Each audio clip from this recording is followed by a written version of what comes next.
It's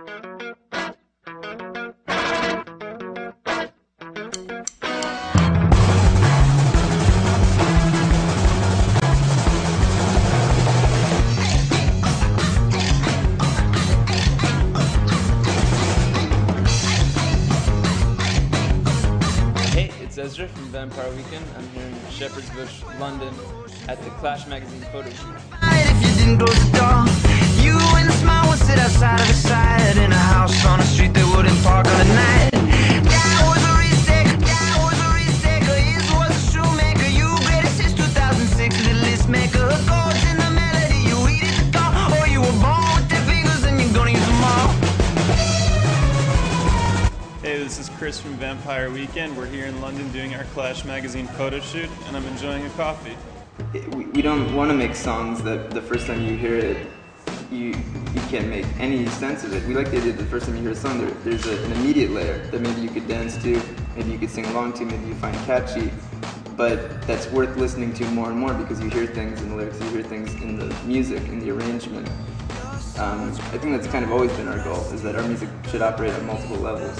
Rising sun, it's locked up like a trophy, forgetting all the things it's done. And though it's we're interested in African music, Jamaican music, classical music, and on this album I think we go kind of deeper into those places, and I don't think we do it in a kind of like, I don't know.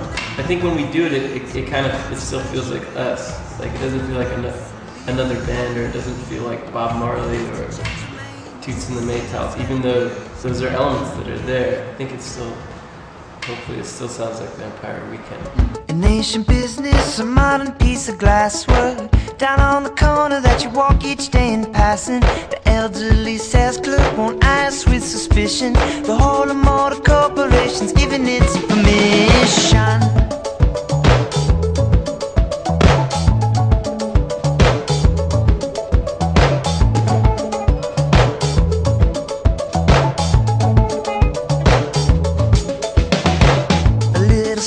Every band has an opportunity on their second album to further define their sound.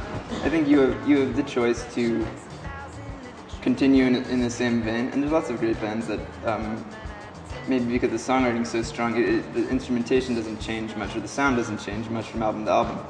But we always kind of felt like the first album, we're very proud of it, and it's certainly a huge part of our identity, but it is also a snapshot of us at a certain moment, and doesn't even reflect who we. You can never reflect your entire identity with one album. So putting out two albums, I think, just allows us to kind of expand the edges of the playing field a little bit and show people more what Vampire Weekend is about. I think for us, we've always listened to a lot of different music, from even the time of the first album, so our feeling is that if we're working on a song, we have the song, we need to serve the song and take it in the direction that makes the most sense. So if we feel like, I don't know, like the bass drum sound isn't working, then we can think about so many different sounds that we're familiar with, and we could try something electronic, we could try a different drum sound, and we feel no need to limit ourselves by our instrumentation.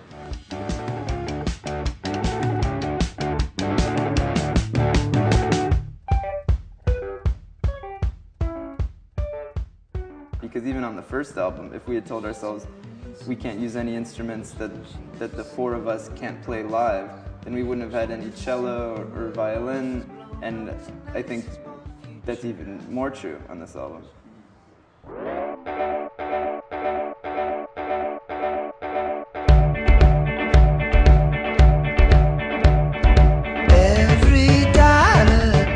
I think people will hear like synth sounds that are kind of like Rustam's signature sounds, and it'll remind them of Discovery, and because I wouldn't like the idea that people would listen to the Vampire Weekend album and then hear the Discovery album and feel like, you know, never the twain shall meet. I don't know if I'm saying that correctly with the actual quote is, but you know what I mean?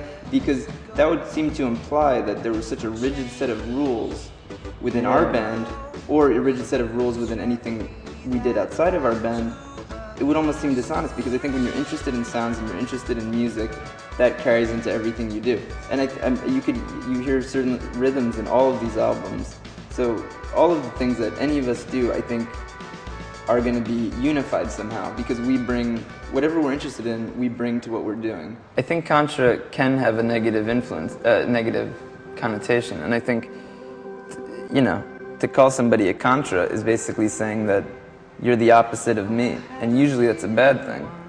And I don't go around calling people Contras, and even though sometimes you meet people that you come directly into opposition with, or you feel like just don't understand you and you don't understand them, and there's like this huge gap, I think it's important to always look for the similarities, or to put yourself in other people's shoes. So, you know, I think that the song, I Think You're a Contra, there's a lot of different voices in there. It's elements, you know, it's partially a conversation between different people, and I wouldn't want people to think that the chorus is me or us or our band pointing fingers at somebody else. It's more about that concept. I'd say it's more of a critique of that concept. So, you know, Contra means a lot of different things, but at the basic level, it implies opposition. So I think that's a theme of that song. It's a theme of the whole album, is how do you deal with that? Because it's very easy to create dichotomies in how you look at the world. Things are black and white. It's me versus you, us versus the world. Or you can, you know, chip away at that.